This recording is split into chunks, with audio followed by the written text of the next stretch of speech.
कभी आपने सोचा है कि अगर आत्मा शरीर के बाहर चली जाए तो क्या वो किसी दूसरे मृत शरीर में प्रवेश कर सकती है? हां, कर सकती है। पर उस शरीर में जीवन नहीं आएगा, क्योंकि आत्मा वही चुनती है जहां उसका उद्देश्य, उसका कर्म, उसकी यात्रा आगे बढ़ सके। एक ऐसा शरीर जिसे आत्मा पहले ही त्याग चुकी है, उसे फिर से अपनाने का कोई प्रयोजन नहीं रह जाता। और फिर प्रश्न यह भी है कि हम अपने ही शरीर में कैसे प्रवेश कर गए। आपको याद है वो क्षण जब आपने जन्म लिया था? नहीं ना? क्योंकि हम में से किसी को यह झात नहीं कि हम इस देह में कैसे आए, क्यों आए और किस उद्देश्य के साथ आए। हम पूरी जिंदगी सिर्फ यही सोचते रह जाते हैं, क्या करना है, क्या पाना है, पर कभी यह नहीं सोचते कि क्यों करना है। हम आत्मा है, लेकिन खुद को शरीर मान बैठे हैं। हमारी चेतना, जो एक दिव्य ऊर्जा है, अब बस काम, क्रोध, लोभ, मोह और भय की कैद में सिमट गई है। लेकिन फिर भी आत्मा का विज्ञान बहुत सूक्ष्म है। आत्मा अनंत है, निराकार है, और जब वह गर्भ में प्रवेश करती है तो केवल एक तरंग की तरह होती है, एक चेतन स्पंदन। वही स्पंदन पूरे शरीर को आकार देता है। आपकी आंखों की चमक, हृदय की गति, मस्तिष्क की तरंगे, सब कुछ उस चेतना के धागों से बुना गया है। लेकिन आज जो सबसे बड़ी त्रासदी है वो ये नहीं कि विज्ञान आत्मा को नहीं पहचानता, बल्कि ये है कि हम खुद अपनी आत्मा को भूल बैठे हैं। हम जीवन को सिर्फ उत्पादन और उपभोग तक सीमित कर चुके हैं, और इसी कारण श्रेष्ठ आत्माएं इस धरती पर आने से झक रही है।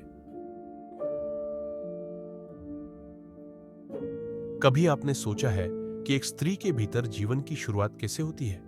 सिर्फ शरीर से नहीं, वो शुरुआत होती है उस क्षण जब दो आत्माएं, पुरुष और स्त्री, केवल देह से नहीं बल्कि प्रेम, करुणा, श्रद्धा और प्रार्थना से जुड़ते हैं। ऐसे मिलन में ऊर्जा उत्पन्न होती है जो ब्रह्मांड से एक आत्मा को आमंत्रित करती है। लेकिन आज हमने उस मिलन को एक क्रिया बना दिया है, भोग बना दिया है, और वही भोग संतानों को मात्र शरीर देता है, चेतना नहीं। सही प्रेम में जब दो लोग मिलते हैं तो उनके कंपन एक हो जाते हैं, और उन कंपन से जन्म लेने वाली आत्मा शुद्ध होती है, तेजस्वी होती है और दिव्य कार्यों के लिए आती है। इसलिए यह बहुत आवश्यक है कि दांपत्य जीवन एक तप बन जाए, एक साधना बन जाए। क्या आपने कभी किसी नवजात शिशु की आंखों में देखा है?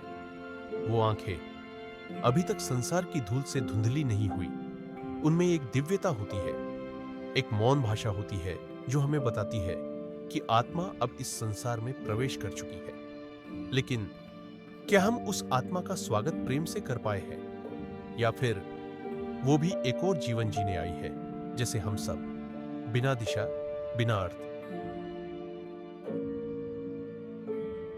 अगर हम सच में एक नई दुनिया चाहते हैं तो हमें संतान को जन्म देना नहीं, बल्कि एक आत्मा को आमंत्रित करना सीखना होगा, प्रेम से, ध्यान से और पूर्ण स्वीकृति से।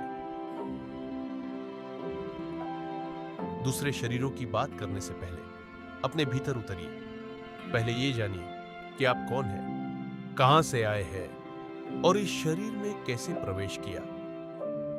शायद वही उत्तर दुनिया की सबसे गूढ़ पहेली को सुलझा सके।